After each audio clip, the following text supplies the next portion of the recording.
CM Chandrababu ఉప ముఖ్యమంత్రి పవన్ కళ్యాణ్ పై అనుచిత వ్యాఖ్యలు చేసిన యూట్యూబర్ బచ్చలకూరి జోసెఫ్ పై జనసేన నాయకులు పోలీసులకు ఫిర్యాదు చేశారు.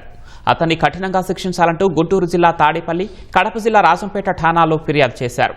సోషల్ మీడియాలో ప్రభుత్వ అధినేతలను విమర్శిస్తే ఊరుకోమని హెచ్చరించారు. జోసెఫ్ వ్యాఖ్యలకు వ్యతిరేకంగా కడప జిల్లా రాజంపేటలో జన సైనికులు ఆందోళన నిర్వహించారు. కులాలు, ప్రాంతాల మధ్య చిచ్చు పెట్టేవారు సమాజంలో ఉండకూడదన్నారు. జోసెఫ్తో పాటు ఆయన వెనుకున్న వ్యక్తులను చట్టం ముందు నిలబెట్టాలని డిమాండ్ చేశారు. సామాజిక మాధ్యమాల్లో వ్యవస్థీకృతంగా దుష్ప్రచారం చేస్తున్న వారిపై కఠిన చర్యలు తీసుకోవాలని హోంమంత్రి అనిత పోలీస్ అధికారులకు ఆదేశించారు.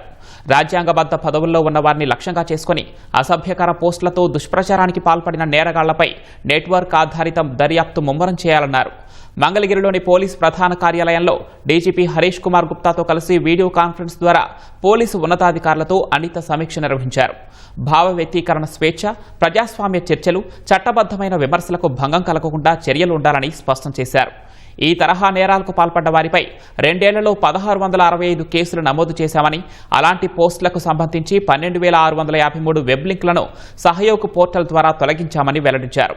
సైబర్ నేరాలు తగ్గించేందుకు అన్ని జిల్లాల్లో సైబర్ గార్డ్ యూనిట్లు, జిల్లా సోషల్ మీడియా యూనిట్లు ఏర్పాటు చేయాలన్నారు. భూ వివాదాల ఫిర్యాదులను నిర్దేశిత గడువులోగా పరిష్కరించాలని తెలిపారు.